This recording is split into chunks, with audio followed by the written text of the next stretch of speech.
வாடிய பயிரை கண்டபோதெல்லாம் வாடினேன் என்று கூறிய வள்ளலார் வடலூரில் சத்தியஞான சபையை 1872 அன்று நிறுவினார். அன்றைய தினம் முதல் ஜோதி தரிசனத்தையும் தானே முன்னின்று தொடங்கி வைத்தார். அன்று முதல் வடலூர் சத்தியஞான சபையில் தை மாத பூச நட்சத்திர நாளன்று ஜோதி தரிசன பெருவிழா வெகு விமர்சையாக கொண்டாடப்பட்டு வருகிறது. இதனைத் தொடர்ந்து இந்த ஆண்டு 153வது தைப்பூச பெருவிழா நேற்று கொடியேற்றத்துடன் தொடங்கியது. இதில் முக்கிய நிகழ்வான ஜோதி தரிசன பெருவிழாவை தொடர்ந்து இன்று காலை 6 மணிக்கு முதல் கால ஜோதி தரிசனம் காண்பிக்கப்பட்டது.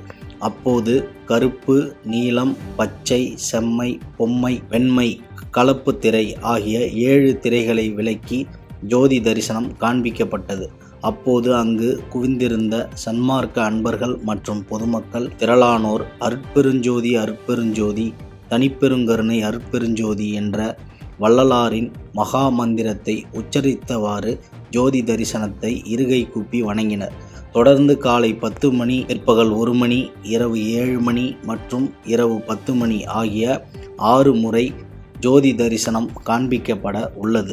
இதேபோல தொடர்ந்து நாளை அதிகாலை 5:30 மணிக்கு ஜோதி தரிசனம் காண்பிக்கப்பட உள்ளது. ஜோதி தரிசன விழாவை காண தமிழகம் மட்டுமின்றி வெளி மாநிலங்களில் இருந்து பல்லாயிரக்கணக்கான பக்தர்கள் வடலூரில் குவிந்தனர். இந்த தைப்பூச ஜோதி தரிசன பெருவிழாவை முன்னிட்டு கடலூர் மாவட்ட காவல் கண்காணிப்பாளர் ராஜாராம் தலைமையில் 1500க்கு மேற்பட்ட போலீசார், ஊர்காவல் படையினர் பாதுகாப்பு பணியில் ஈடுபட்டு வருகின்றனர். காவல்துறை சார்பில் பல இடங்களில் கண்காணிப்பு கேமரா அமைக்கப்பட்டு பொதுமக்கள் கண்காணிக்கப்பட்டு வருகின்றனர்.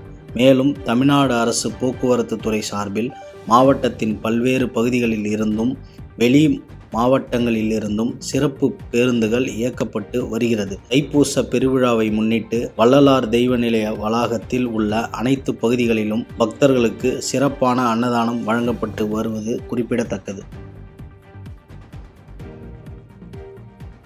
பாதகம் செய்பவரை கண்டால் நாம் பயங்கொள்ளலாகாது பாப்பா, மோதி மிதித்து விடு பாப்பா, அவர் முகத்தில் உமிழ்ந்து விடு பாப்பா. அண்மை செய்திகளை உடனுக்குடன் தெரிந்து கொள்ள இணைந்திருங்கள் இயம்நாடு தொலைக்காட்சியுடன்.